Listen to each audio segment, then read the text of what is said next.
అభ్యాసాతిశయజ్ఞాత షడధ్వాతీతరూపిణి అవ్యాజకరుణామూర్తిరజ్ఞానధ్వాంత దీపిక. అభ్యాసాతిశయజ్ఞాత మన అభ్యాసమును మించి అన్ని విషయములు తెలిసినది. అభ్యాసం అంటే దృష్టిని కేంద్రీకరించడం లేదా సాధన చేయడం.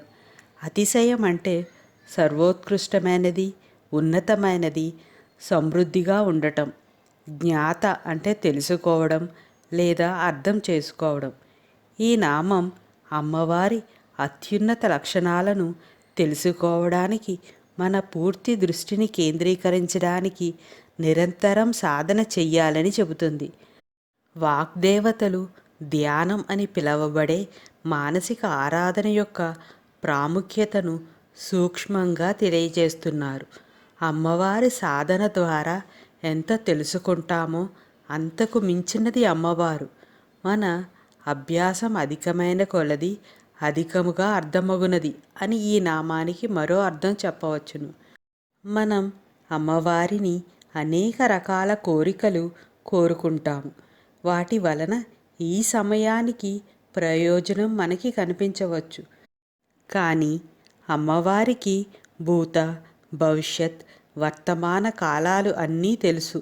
కోరిన కోరిక మన భవిష్యత్తుకు కూడా మంచిది అయినప్పుడు మాత్రమే అమ్మవారు అనుగ్రహంతో కోరిక తీరుతుంది. మనం అడిగే వాటిలో అడగకూడనివి కూడా తెలిసినది అమ్మవారు అని ఈ నామానికి మరో అర్థం. షడద్వాతీత రూపిణి 6 మార్గములకు అతీతమైన రూపం కలిగినది. షట్ అంటే 6, అద్వ అంటే మార్గములకు, అతీత అంటే అతీతమైన, రూపిణి అంటే రూపము కలది.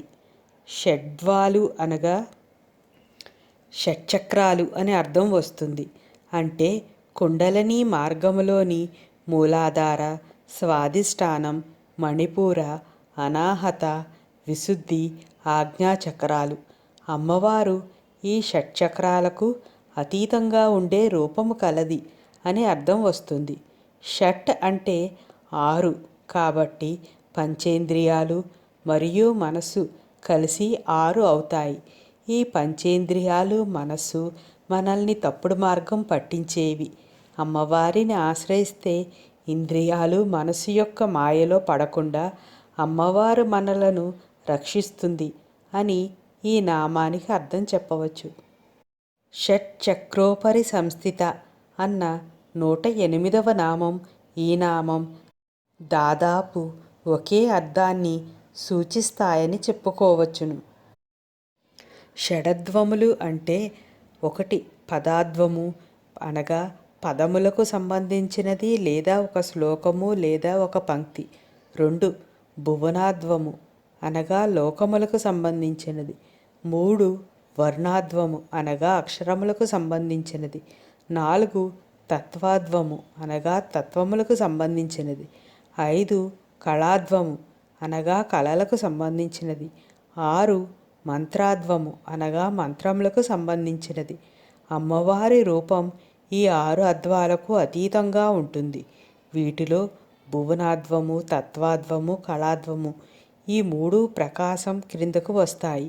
ఇవి శివ సంబంధమైనవి. మిగిలిన పదాద్వ, వర్ణాద్వ, మంత్రాద్వాలు ఇవి 3 విమర్శనం కిందకు వస్తాయి. ఇవి శక్తి సంబంధమైనవి.